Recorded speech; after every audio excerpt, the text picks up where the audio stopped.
There's been a dramatic spike in food prices. The Pietermaritzburg Economic Justice and Dignity Group has released its latest Household Affordability Index. Month on month, the cost of the household food basket has increased by 140 rand or 4.4%.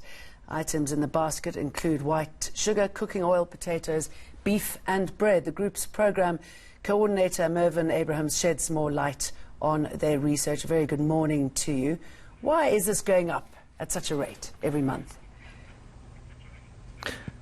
Good morning, Jane, and good morning to all your viewers. We are ascribing, what we normally expect and we normally see an increase in food prices in the months of December and January. And that is generally caused by greater demand.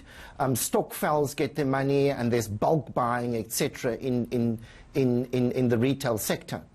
What is really worrying about this year's January food prices is that just about every item of our food basket, of our 32 foods, have increased and have increased substantially.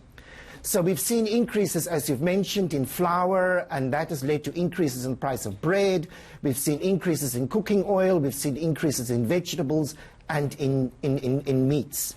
The vegetable increases we are ascribing to the changing climatic conditions.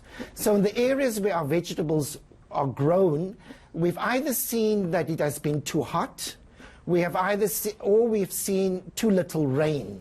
And that has made an impact. So what we are ascribing it to is we are beginning to see the economic cost of climate change in South Africa.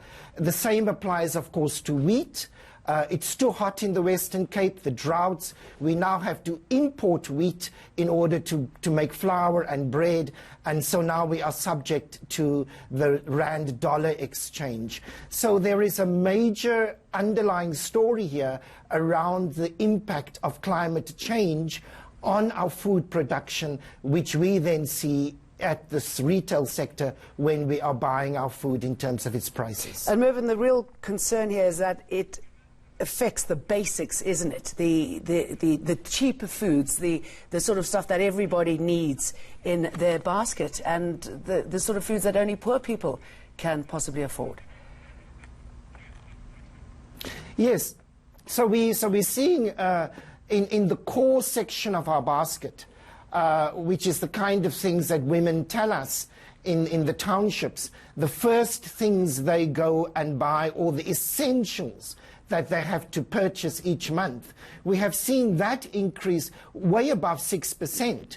And so it is extremely worrying in the context of if these increases are maintained.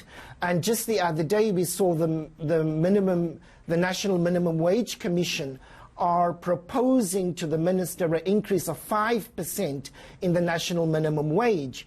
So what our research data is showing that already currently the minimum wage is 21% in deficit to purchase food, to pay for electricity and to pay for transport.